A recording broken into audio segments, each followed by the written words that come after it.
Por fin llegó la policía. Lo primero que hicieron fue retenerme. No entendía por qué, pero preferí ir por las buenas.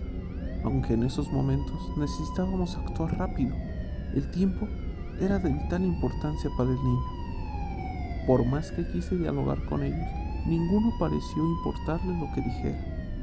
Cuando llegué a la comisaría, solo había silencio. Todas las miradas se aglomeraban junto a mí. Ninguno apartaba la mirada. Mis pasos resonaban por todos los salones. Los oficiales que me llevaban abrieron la puerta y me dejaron enfrente de un escritorio. Parecía un cuarto agradable, aunque demasiado pulcro. En las paredes colgaban diplomas de psicología, medicina forense y una que otra fotografía de alguien importante. Casi olvidé por completo qué estaba haciendo ahí. De nuevo llegó la desesperación. Me levanté de la silla y empecé a dar vueltas alrededor. Comencé a dar algunos golpes contra los muros. Asomé la cabeza por la ventana y entonces, cuando por fin creí verlo, alguien entró por la puerta. Solo fue un segundo, pero al regresar el rostro hacia afuera, ya no estaba. Me pidió tomar asiento y comenzó a leer unos papeles. La conversación era confidencial. Mis secretos estaban bien resguardados bajo el mejor psicoanalista de la zona. Rápidamente le pregunté acerca del niño que había desaparecido, del cual nadie me daba respuestas, ni siquiera él. Esquivó la pregunta y comenzó a leer mis datos personales. Asentí para dar confirmación de ello. Entonces empezó el interrogatorio. Me cuestionó la relación entre el niño y yo. Realmente no era ninguna relación. Yo solamente era su vecino. Las únicas veces en las que lo veía era por mi ventana, que daba a su jardín. Cuando sus padres comenzaban a pelear, él solía salir a jugar con sus juguetes. A veces nos saludábamos, pero nada más. Asintió y anotó algo en su pequeña libreta. La siguiente pregunta comenzaba a elevar el tono de la conversación. Me preguntó si había visto algo extraño en el transcurso de la tarde. A decir verdad, sí había algo raro, porque sus padres, igual que otros días, habían iniciado una discusión, pero nadie salió a jugar, ni siquiera su sombra se asomó por el jardín. Yo no le tomé mucha importancia, no hasta después.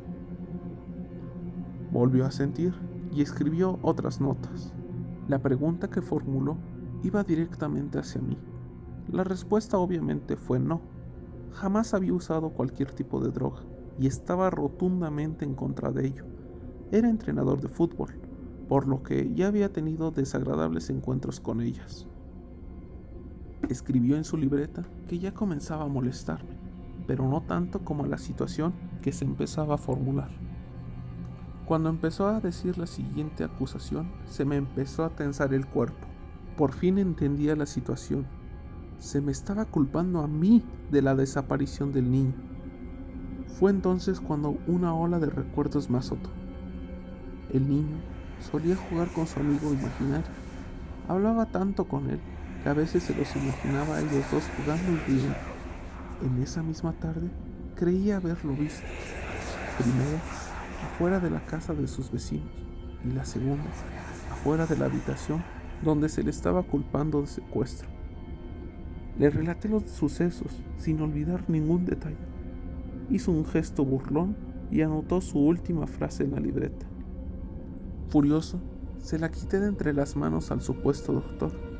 En ella estaba escrito: minimizar los hechos, mentir sobre un expediente policíaco, adicción a las drogas y posible esquizofrenia. Me alteré tanto que me abalancé sobre él. Apretó un botón y dos policías entraron y rápidamente me sedaron. Desperté en una celda vacía. Hacía frío y reinaba el silencio. Pasé lo que restaba de la noche encerrado ahí. A la mañana siguiente, un investigador me despertó volviendo a hacer preguntas. Contesté adormilado. No conocía a nadie que quisiese hacer daño al pequeño. Me sacó de la celda y me llevó de nuevo a la habitación del doctor. Esperaba otra terapia donde se me acusara de otro crimen, pero se me advirtió que era algo totalmente diferente. Abrieron la puerta y estaba el doctor, reclinado en su sillón, mirando a la ventana, solo que no tenía nada con qué mirar. Se había arrancado los ojos. Sobre sus manos estaba su libreta. Las anotaciones de la sesión que tuvimos estaban completamente rayadas, y después de esa hoja estaba algo completamente diferente. La hoja estaba escrita con su propia sangre y decía: él solo conocía el niño. Él no miente, solamente da su verdad. Él nunca ha probado algo diferente. Él no está tan loco como usted.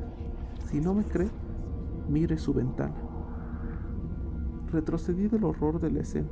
Estaba mareándome e incluso temí vomitar. Si no sabía del caso de secuestro, mucho menos iba a saber de este acto tan violento.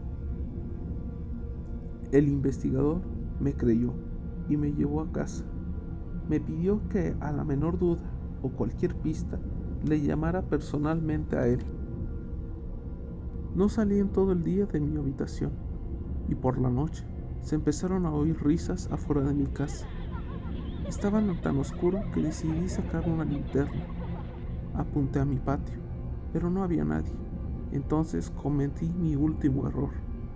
Apunté al jardín del vecino y vi una sombra que me miró y sonrió. Empezó a correr hacia mí. Agarré el teléfono, temblando con todo mi ser, y marqué el número del investigador.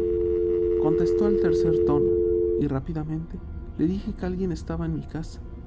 Me tranquilizó y envió una patrulla donde personalmente él vendría a ver la situación. Oí quebrarse los vidrios de la ventana y que alguien comenzaba a caminar. De repente, la llamada se cortó.